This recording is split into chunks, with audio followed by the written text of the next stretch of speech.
I cycled over 100 miles to help save Sri Lankan sea turtles, and honestly it was one of the toughest and most rewarding things I've ever done.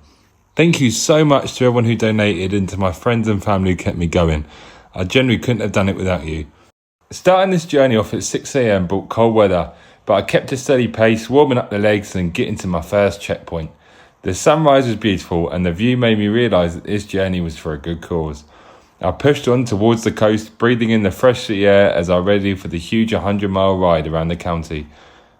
My second checkpoint went smoothly until Google Maps decided I should cycle through long soaking wet grass. I'm not quite sure how KCC can call that a public bridleway, but we move. After checkpoint 3, I rode along 70-mile-per-hour traffic and headed into the town centre with ancient architecture and a medieval town square to point 4. By checkpoint 5, the wind had fully turned against me, so I used my non-existent leg muscles to battle the wind. It wasn't just the sea wind that had me struggling, the open fields also brought some relentless gales. However, I don't give up very easily, so I continued up some hills towards the white cliffs. The morning view was gorgeous, so I decided at point 6 it was time for my first break. My aim was to have no longer than 30 minutes in total. After I set off, I realised how sore I was becoming already. I was only a third of the way through and the uphills were becoming a real challenge. After reaching checkpoint 7, Google Maps decided this was all too easy.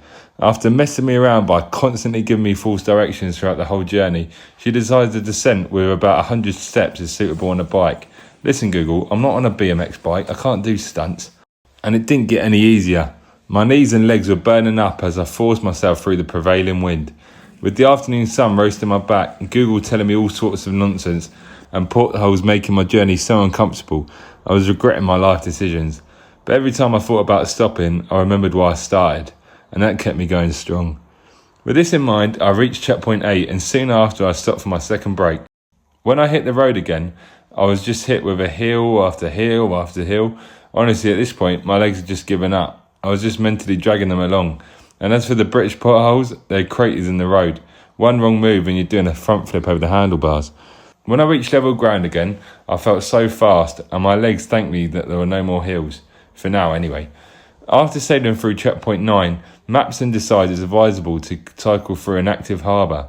I can't keep deviating from the route. I'm getting too tired to be making these errors. But soon enough, I'm back beside the coast.